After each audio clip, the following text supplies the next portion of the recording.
శివమహాపురాణం విద్యేశ్వర సంహిత 17 చాప్టర్లో 12th శ్లోకా నుంచి ప్రణవం యొక్క మహత్యము, అలాగే దాన్ని ఏ విధానంగా జపం చేయటం ద్వారా ఎటువంటి లాభాన్ని పొందుతారు, ఎలా ఆ జీవన్ముక్త స్థితికి తీసుకెళ్తుందో అని దాని మహత్యాన్ని చెప్తూ మళ్ళీ ఇలా చెప్తున్నారు.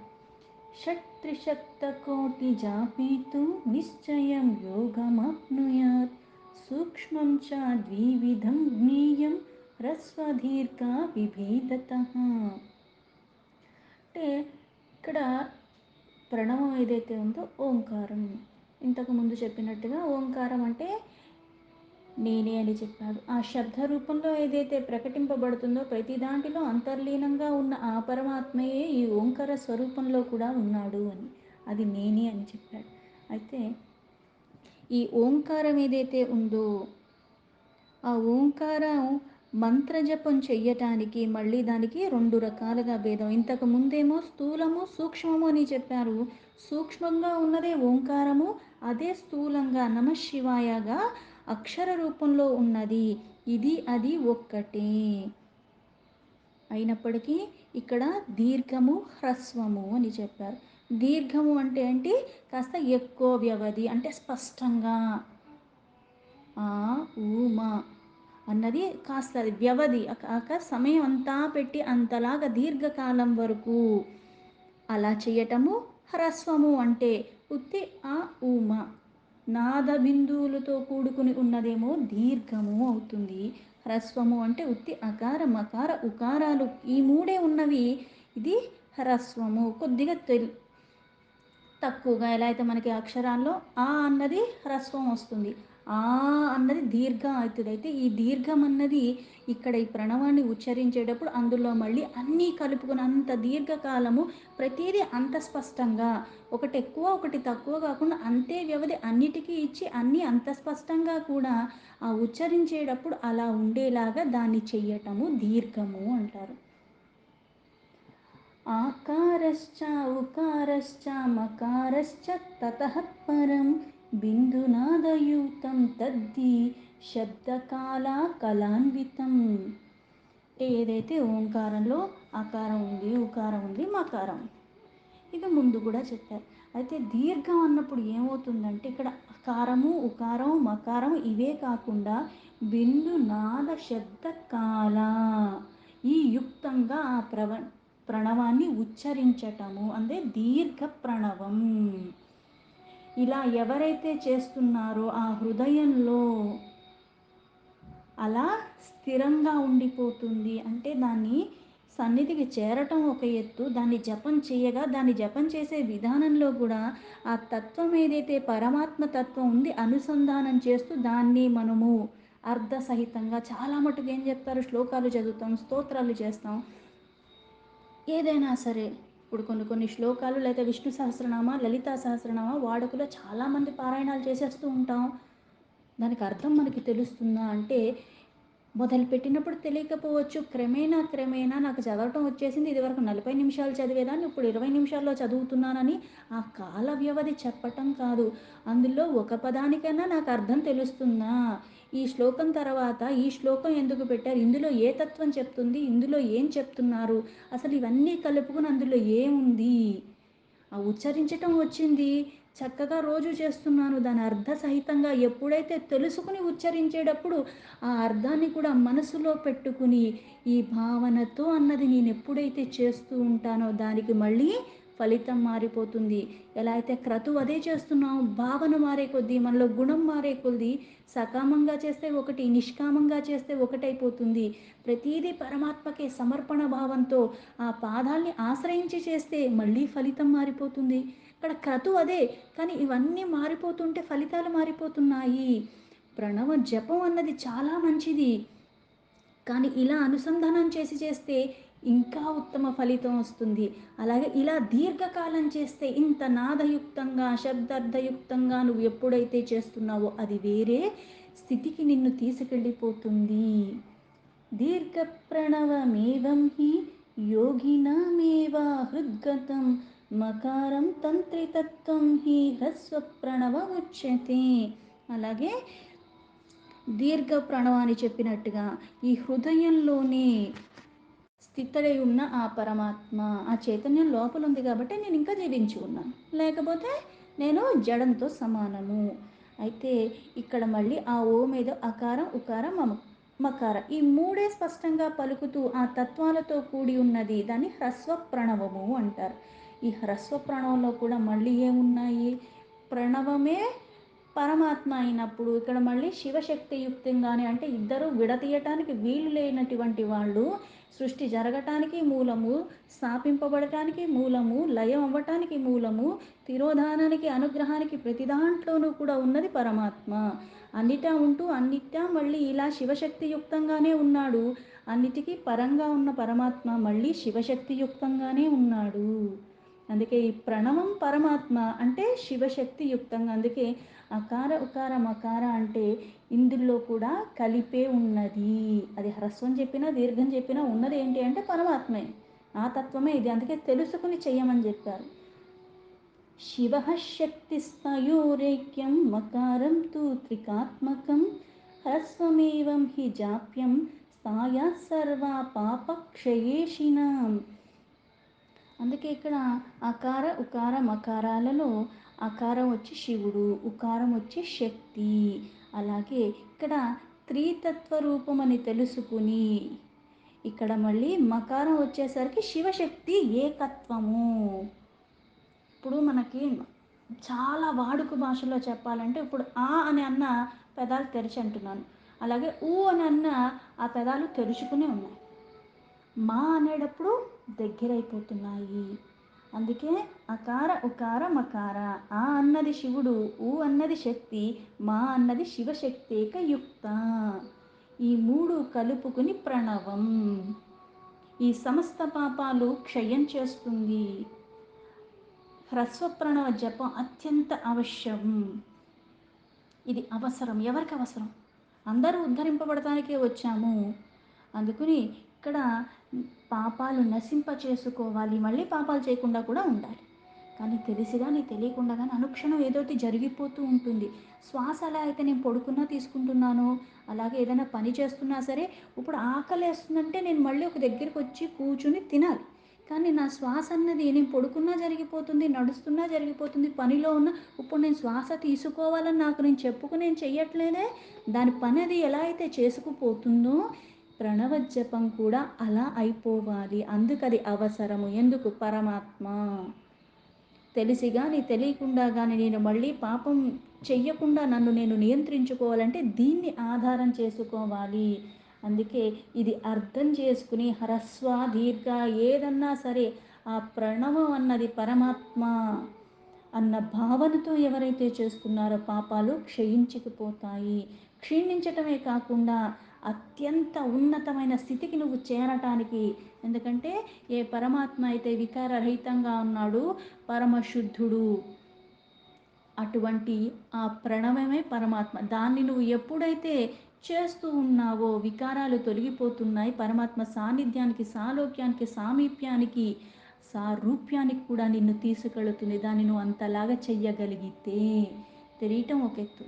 నాకు చాలా తెలుస్తున్నాయి, చాలా చెప్పేవాళ్ళు ఉంటున్నారు, అన్నీ నేను తెలుసుకుంటున్నాను, కానీ నేను ఆచరణలో పెట్టనప్పుడు, ఆచరించేటప్పుడు కూడా అరాకొరా కాకుండా అంత సరిగ్గా నేను మనకు కొన్ని కొన్ని నియమాలని నిష్టలను ఎందుకు పెట్టారు? అవి ఉల్లంఘించకుండా ఉంటే అది నన్ను ఇంకో స్థితికి తీసుకెళ్తుంది, ఉద్ధరింపబడే స్థితికి. అందుకని నియమపూర్వకంగా కొన్ని కొన్ని క్రతువులు చెయ్యటానికి నేను ప్రయత్నం చెయ్యాలి.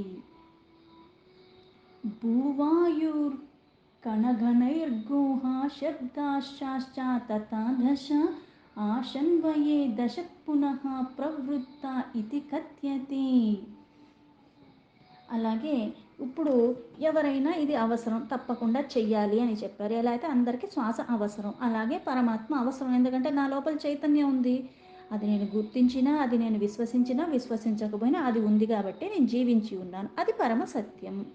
అలాగే పంచభూతాలతో కూడుకుని సృష్టి ఉన్నది. అన్ని దాని ద్వారా వచ్చాయి. మన శరీరం కూడా మరణానంతరం మళ్ళీ ఈ శరీరం మట్టిలోనే కలిసిపోతుంది, వాయువులో కలిసిపోతుంది. అయితే ఈ పంచభూతాలు ఏవైతే ఉన్నావో అది కూడా మనం పరమాత్మ స్వరూపంగానే భావిస్తాం. ఏవైతే భూమి, నీరు, నిప్పు, వాయు, ఆకాశం, ఈ 5 పంచభూతాలు. అయితే ఈ పంచభూతాలకి మళ్ళీ విషయాన్ని గ్రహించడానికి తన్మాత్రలు అంటారు. 5 తన్మాత్రలు ఉన్నాయి. అవేంటి? శబ్ద శబ్దం చెవులకి వినిపిస్తుంది. ఆకాశం, అలాగే భూమి వాసన తెలుస్తుంది. దేనికి తెలుస్తుంది? ముక్కుకు తెలుస్తుంది. కళ్ళు ఒక రూపాన్ని చూస్తూనే అగ్ని. అలాగే నాలుగుకి రుచి తెలుస్తుంది. జలము, చర్మం వాయు, గాలి, స్పర్శ నాకు తెలుస్తుంది. అందుకే ఇవన్నీ తన్మాత్రలు. అందుకే శబ్ద స్పర్శ రసరూప గంధాలు అంటారు. ఇవన్నీ మళ్ళీ ఈ పంచభూతాలకి తన్మాత్రలు. అంటే ఒకదాన్ని ఒక రూపం అంటే కళ్ళకే కనిపిస్తుంది. చెవులకి రూపం కనిపించదే, చెవులకి శబ్దం వినిపిస్తుంది, కళ్ళకి శబ్దం తెలియదే. అంటే ఒక్కొక్క దానికి ఒక్కొక్కటి ఎలా అయితే అనుసంధానమైనట్టుగా కళ్ళతోనే నేను చూడగలను. రుచి నాలుకే తెలుస్తుంది. నా చెవుల్లో పోసేసుకుని ఇది బాగుందా అంటే ఏం చెప్తాను నేను? నాకు రుచి ఎలా తెలుస్తుంది? నోట్లో వేసుకుంటేనే రుచి తెలుస్తుంది. అలాగే స్పర్శ ద్వారా నాకు తెలుస్తుంది. కంటికి స్పర్శ తెలియదే. కళ్ళు ఒక రూపాన్ని అయితే చూస్తాయి, పైగా కన్ను మీద నా చర్మానికి తగిలితేనే వేడిగా ఉందో చల్లగా ఉందో అది చెప్తుంది. ఈ పృథివీ, జలము, తేజస్సు, వాయు, ఆకాశము పంచభూతాలు. స్పెద్ద శబ్ద స్పర్శ రసరూపగంధాలు అన్నవి ఈ విషయాన్ని గ్రహించడానికి తన్మాత్రలు. ఇవన్నీ కలిపి 10. ఎలా అయితే జ్ఞానేంద్రియాలు 5, దానికి తన్మాత్రలు 5. ఈ మనిషి యొక్క కోరికలకి సంబంధించిన విషయాలన్నీ కూడా వీటితో ఒకటి చూస్తున్నావు, వింటున్నావు, రుచి తెలుస్తుంది. ఆ రుచి బాగుందంటేనే ఇంకా ఇంకా తింటాను. కంటికి మళ్ళీ ఇంపుగా కనిపించి రుచి బాగోకపోతే మళ్ళీ తినలేను. హ్రస్వమేవ ప్రవృత్తానాం నివృత్తానాం తు దీర్ఘకం వ్యాహృత్యాధౌ చ మంత్రాదౌ కామం శబ్ద కళాయుతం. అంటే ఇక్కడ ప్రతిదానికి కూడా మళ్ళీ ఇక్కడ 10 అని ఎందుకు చెప్పారు? ఏ కోరికతో ఉన్నా సరే ఈ వస్తువులు గ్రహించడానికి కానీ ఒక కర్మని చేయటానికి కానీ ఈ మనకు తన్మాత్రలు ఎక్కువగా దాన్ని వినియోగిస్తూ ఉంటాము.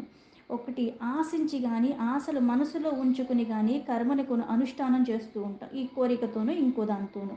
దాని మీద లగ్నం అయితేనే ఈ 10 రకాలుగా ఈ ప్రవృత్తి మార్గీయులు అంటారు.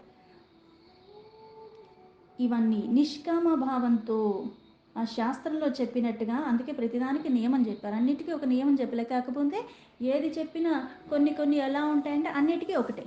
ఇప్పుడు పూజా ద్రవ్యాలు ఒకటే, ఆ మంత్రం మారుతుంది, ఆ దేవత రూపం మారుతుంది, కొన్ని నియమాలు ఉన్నాయి, ఒక్కొక్క దానికి ఒక్కొక్క రకంగా ఉన్నాయి, మాసానికి అనుగుణంగా కొన్ని ఉన్నాయి.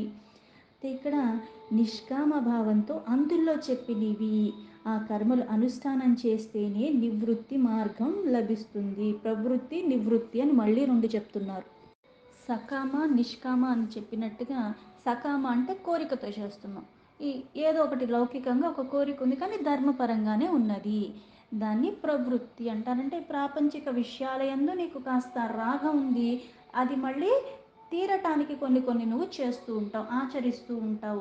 2 విషయాలు, ప్రవృత్తి చేసిన నివృత్తి చేసిన ధర్మపరంగా నీతో పాటు నలుగురికి కూడా శ్రేయస్సు అంటే వాళ్ళందరికీ కూడా మేలు చేసేవి. నాకు హాని చేయకూడదు, ఇతరులకు కూడా హాని చేసి బాధించేలాగా కాకుండా నా కోరికే ప్రధానం ప్రవృత్తిలో. నివృత్తి అంటే ఈ ప్రాపంచికమైన కోరికని కూడా వదిలేసి, ఎలా అయితే మరి కొంతమంది ఇప్పుడు మనకి సాధు సత్పురుషులు ఉంటారు, వాళ్ళు ఏం చేస్తారు, వాళ్ళకి ఏది చేయాల్సిన అవసరం లేదు, కాకపోతే లోకహితార్థమై జనుల కోసం కొన్ని యజ్ఞాలు యాగాలు ఇవన్నీ చేస్తుంటే వాళ్ళ స్వలాభం కోసం వాళ్ళు ఏం చెయ్యరు, అందరికీ మేలు చెయ్యాలన్న భావనతో ఈ యజ్ఞాలు యాగాలు అని కానీ ఇటువంటివి మళ్ళీ ప్రవచనాల రూపంలో అవన్నీ వాళ్ళకి మళ్ళీ సులభతరంగా, అందరం అన్నీ చదవము, అన్నీ తెలుసుకునే ప్రయత్నం చెయ్యం, మనం స్వతహాగా కొన్ని చేయటానికి కూడా ఇష్టపడం. అయితే కొన్ని కొన్ని యాగాలు చేసి అలాగే కొన్ని కొన్ని వాళ్ళు వీళ్ళకి కూడా ఉద్ధరింపబడటానికి వాళ్ళకి అవకాశం ఇచ్చి వాళ్ళని సేవ చేసుకునేలాగా ఆ సందర్భాన్ని అనుసరించి ఎలా అయితే ఉంటారో అలాగా. అందుకే ప్రవృత్తి నివృత్తి ఈ 2 కూడా ఆ పరమాత్మను ఆశ్రయించి ధర్మపరమే అయినప్పటికీ కూడా కొన్ని లౌకికమైనవి, ఎలా అయితే సకామ కోరికలు ఉన్నాయి, ప్రవృత్తి అయిపోయింది, కోరిక లేని స్థితి నివృత్తి. ఏ మార్గమైనా పరమాత్మ చెంతకే చేర్చాలి. అయితే ఇక్కడ ప్రవృత్తి పురుషులు హ్రస్వ ప్రణవాన్ని జపం చెయ్యాలి. అంటే హ్రస్వం కొంచెం దీర్ఘ దాంతో పోలిస్తే కాస్త సులభము. నివృత్తి చెందిన వాళ్ళు దీర్ఘ ప్రాణం, ఎందుకంటే వాళ్ళకి లౌకికమైనవి ఏమీ లేవు కాబట్టి వాళ్ళంత సమయాన్ని దానికి వేచించగలరు, అంత నియంత్రణ ఉంటుంది, ఆ స్థితికి చేరుకున్నారు, నిష్కామ స్థితికి చేరుకున్నారు. అంటే ఎలా అయితే హ్రస్వ ఉంది, దీర్ఘ ఉంది, రెండు ప్రణవాలే. మళ్ళీ ఒక్కొక్కరికి ఒక్కొక్కటి అయితే సులభతరం అవుతుంది. తలములుకలుగా ఉన్నవాడు బోల్డ్ వ్యాపకాలు పెట్టుకున్న వాడికి దీర్ఘం అన్నది కాస్త కష్టతరము. అది కష్టతరమైనప్పుడు నేను మొదలు పెడతానికి ఆ రోజు బాగానే ఉంటుంది, చేసేస్తా అనుకుంటాను. తర్వాత తర్వాత క్రమేణా నేను అది చెయ్యలేను, భయం వేస్తుంది, మళ్ళీ వదిలేస్తూ ఉంటాను.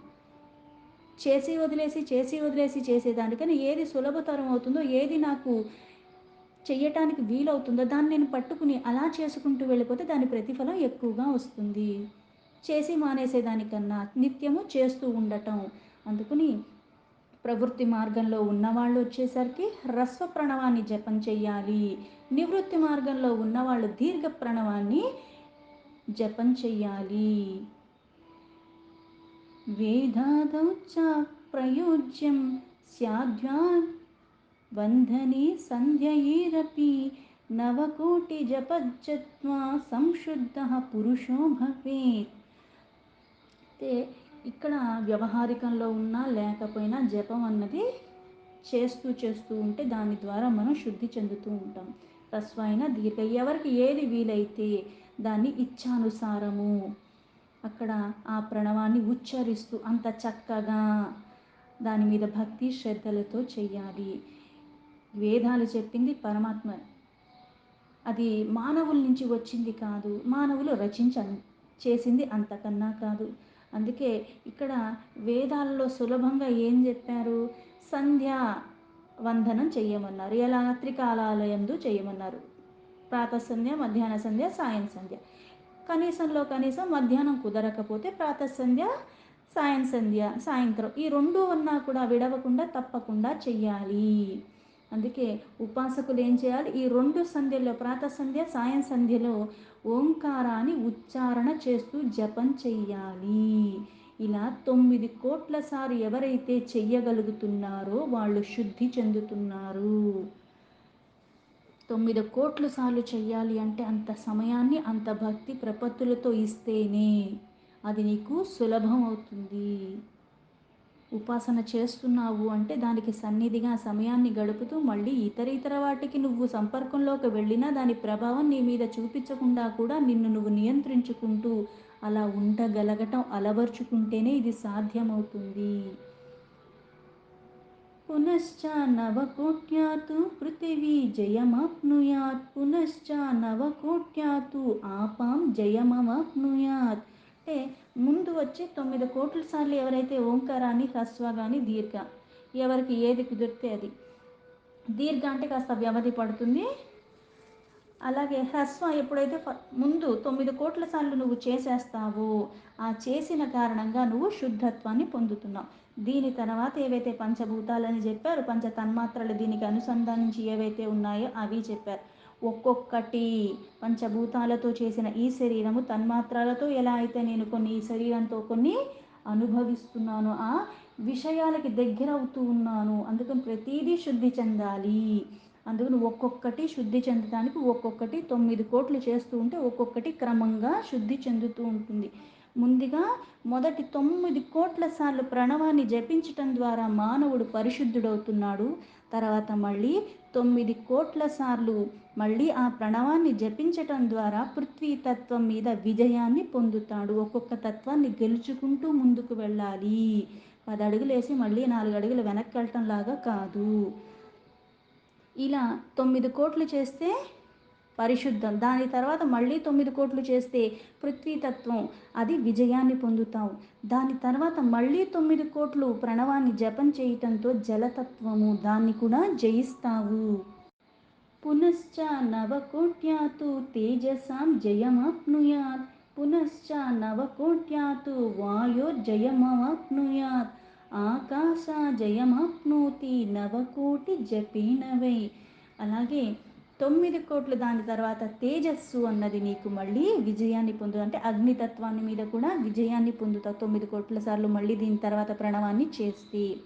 మళ్ళీ దాని తర్వాత ఇంకా 9,00,00,000 సార్లు ప్రణవాన్ని చేస్తే వాయుతత్వాన్ని జయిస్తావు. దాని తర్వాత ఇంకా 9,00,00,000 చేస్తే ఆకాశతత్వాన్ని మీద కూడా జయిస్తావు. మనకి ఎలా అయితే ముందు ఆ సృష్టికాండలో కొన్ని కొన్ని పురాణాల్లో విశేషంగా దేవి భాగవతాన్ని తీసుకున్న, శివపురాణాల్లో కూడా సృష్టికాండ ఇవన్నీ తీసుకున్న ముందుగా ఏం వినిపించింది? శబ్దం వినిపించింది. శబ్దానికి మూలం ఆకాశం. ఇక్కడ పైనుంచి వచ్చింది కింద నుంచి తీసుకెళ్తున్నారు. అందుకే ముందుగా నువ్వు శుద్ధి చెందాలి, తర్వాత పృథ్వీని శుద్ధి చేసుకోవాలి, తర్వాత జలతత్వాన్ని శుద్ధి చేసుకోవాలి, అగ్నిని శుద్ధి చేసుకోవాలి, వాయువుని శుద్ధి చేసుకోవాలి, తర్వాత ఆకాశాన్ని శుద్ధి చేసుకోవాలి. మనకి హృదయ హృద్గుహలో ఉన్నది పరమాత్మ అంటారు, అది ఆకాశతత్వం. అప్పుడు దాని సన్నిధికి చేరతాం. నువ్వు ఇలా పై నుంచి ఎలా అయితే 5 కోశాలన్నవి నువ్వు శుద్ధి చేసుకుంటూ వెళ్ళిపోతున్నావు. ఇలా ప్రతిదానికి 9, 9, 9 చేసుకుంటూ వెళ్తూ ఉంటేనే ఇక్కడికి ఈ పంచభూతాలు 9, 5, 9, 9. అలాగే దానికి ముందు 9,00,00,000 చేస్తే ఈ శరీరం శుద్ధి జరుగుతుంది. ఇలా క్రమంగా చేసుకుంటూ వెళుతూ ఉంటేనే గంధాధీనం క్రమేణేవ నవకోటి జపేనవై అహంకారస్య చ పునర్నవకోటి జపేనవై. ఇక్కడ ఇవే కాకుండా మళ్ళీ దీని తర్వాత తన్మాత్రలకు కూడా ఒక్కొక్కదానికి మళ్ళీ 9,00,00,000 సార్లు చేసుకుంటూ వెళ్ళిపోవాలి. గంధం, దానికి మళ్ళీ 9,00,00,000 చేస్తే దాన్ని జయాన్ని పొందుతున్నావు. తర్వాత రసాన్ని 9,00,00,000 చేస్తే దాన్ని జయిస్తున్నావు. మళ్ళీ రూపం, దాన్ని 9,00,00,000 చేస్తే దాని మీద విజయం పొందుతున్నావు. మళ్ళీ స్పర్శ, దాని తన్మాత్ర, దాన్ని 9,00,00,000. మళ్ళీ శబ్దము, దాన్ని 9,00,00,000. ఇవన్నీ అయిపోయిన తర్వాత మళ్ళీ అహంకారం కూడా తొలగించుకోవటానికి మళ్ళీ 9,00,00,000 సార్లు నువ్వు జపం చేస్తేనే శుద్ధత్వం అన్నది అంతరంగికంగా బాహ్యంగా కూడా ఎక్కడా ఏది వికారం అన్నది లేశమాత్రం కూడా లేకుండా పరమాత్మ యొక్క సారూప్యాన్ని నువ్వు పొందాలంటే అట్లాంటి తత్వంగా నువ్వుంటేనే కదా అందులో కలవటానికి.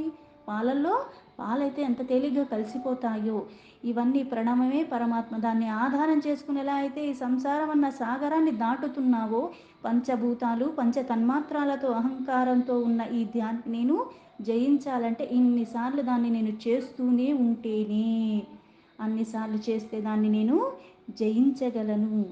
దీంతో శివమహాపురాణం విద్యేశ్వర సంహితలో 17 చాప్టర్లో 21 శ్లోక సంపూర్ణం.